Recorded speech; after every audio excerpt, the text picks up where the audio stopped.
एक बार की बात है। एक राजा था। वो राजा बहुत दयावान और दिलदार था।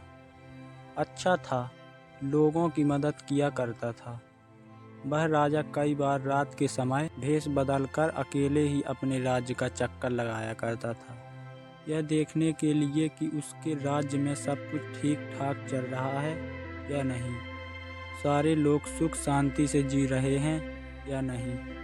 तो एक बार जब वो राजा रात के समय भेष बदल अपने राज्य का चक्कर लगाकर अपने महल की तरफ वापस आ रहा था, तो महल से थोड़ी दूरी पर उसे एक बूढ़ा आदमी पेड़ के नीचे बैठा हुआ दिखता है।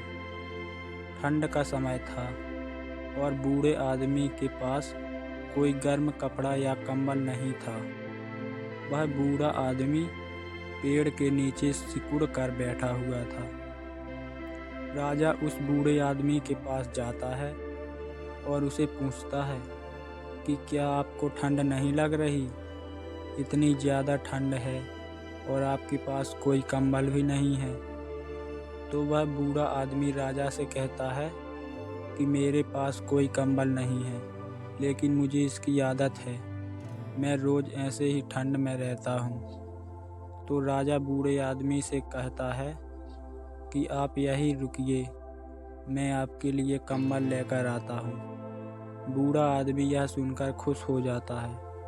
राजा जब महल के अंदर जाता है तो वह उस बूढ़े आदमी को कंबल देना भूल जाता है।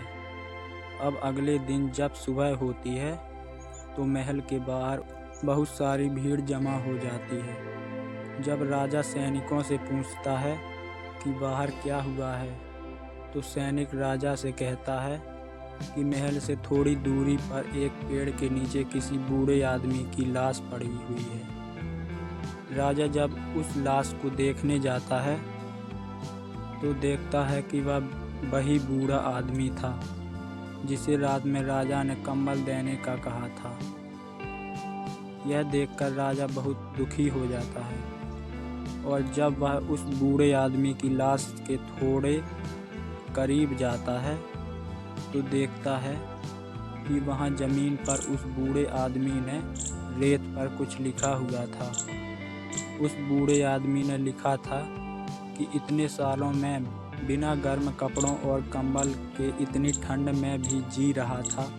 मेरे पास कंबल नहीं था, लेकिन उस ठंड से लड़ने की मानसिक शक्ति थी। लेकिन तुम्हारे कंबल देने की आस ने मेरी मानसिक शक्ति को ख़त्म कर दिया। तो इस कहानी से हमें यह सीख मिलती है कि सारा खेल मानसिकता का है। अगर आप मानोगे नहीं कि आप सक्सेस हो सकते हो और एक दिन ज़रूर होंगे, तो आप कभी सक्सेसफुल हो ही नहीं सकते हो।